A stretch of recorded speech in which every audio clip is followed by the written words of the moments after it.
Canadian immigration is changing very fast. This is Christopher, host YouTube digital channel, Guru Immigration. Welcome to our channel. Today I will walk you through the biggest 2025 updates you need to know. 1.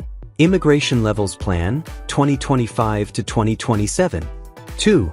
Express Entry, Category-Based Draws. 3. Provincial Nominee Programs, PNPs. 4. Work Permits and LMIA Changes. 5. International Student Updates. 6. Proof of Funds Increase. 7. Spousal Open Work Permit Restrictions. 8. Caregiver Pathway Refresh. 9. Startup Visa Adjustments. And last but not the least, 10. Family Reunification and Super Visa. Let's start with the big picture. Canada's new immigration levels plan lowers permanent resident targets to 395,000 in 2025, 380,000 in 2026, and 365,000 in 2027. That's a pivot from the previous 500,000 trajectory, aimed at stabilizing growth while housing and services catch up. At the same time, Canada has set a path to bring temporary resident levels down over the next few years. Now, Express Entry. Category-based selection continues in 2025, but with a twist. Draws are more focused on people already in Canada, especially Canadian Experience Class candidates.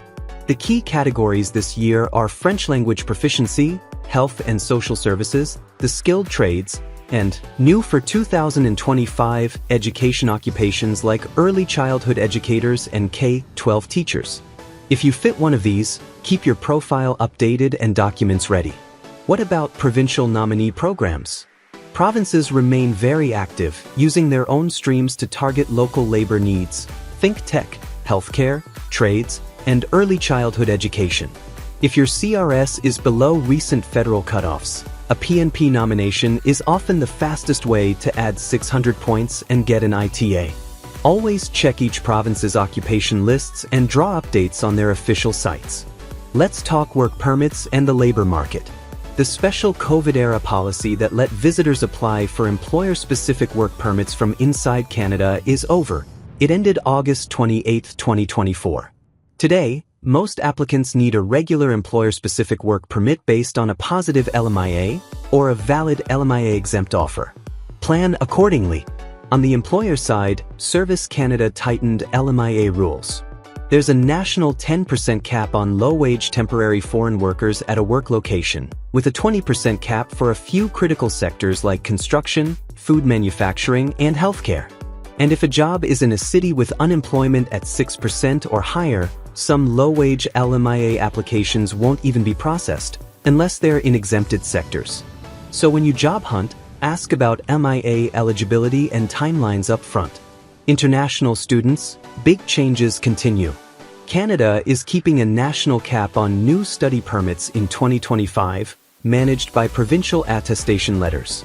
If you plan to study this fall or next year, you must secure that PAL before IRCC will process your application. Working while you study?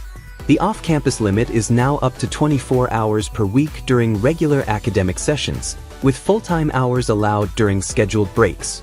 That's a permanent shift from the old 20-hour cap. But remember, 24 hours is the max during classes. Your proof of funds also matters.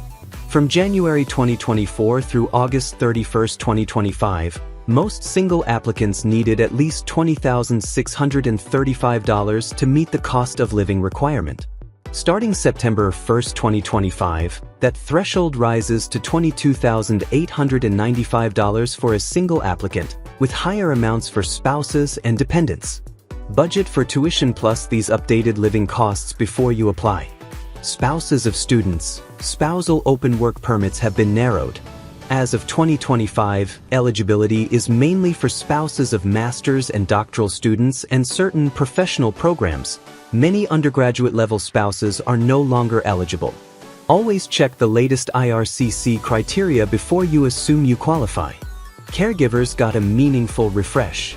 Canada launched improved home caregiver pilots that make it easier for experienced caregivers to become permanent residents, aimed at addressing shortages in home and community care. If you have recent, relevant experience and meet language and education benchmarks, this is a high-impact pathway to consider. For entrepreneurs, the startup visa keeps moving but with new guardrails. Each designated organization can support a limited number of group applications per year through December 31, 2026, to control backlogs, and eligible founders can get a 3-year open work permit while building their company in Canada. If you're pursuing SUV, pick your designated organization carefully and present a high-quality, scalable business plan. Family reunification. Parents and grandparents program intakes continue to run on a limited basis using the existing interest-to-sponsor pool, while Super Visa remains the most predictable route for extended stays.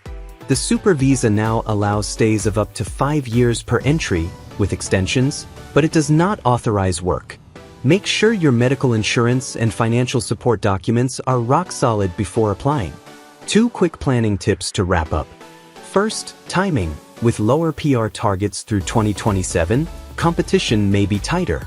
If your CRS is close to recent cutoffs, consider boosting your score with French language results, a provincial nomination, or Canadian work experience. Second, documentation.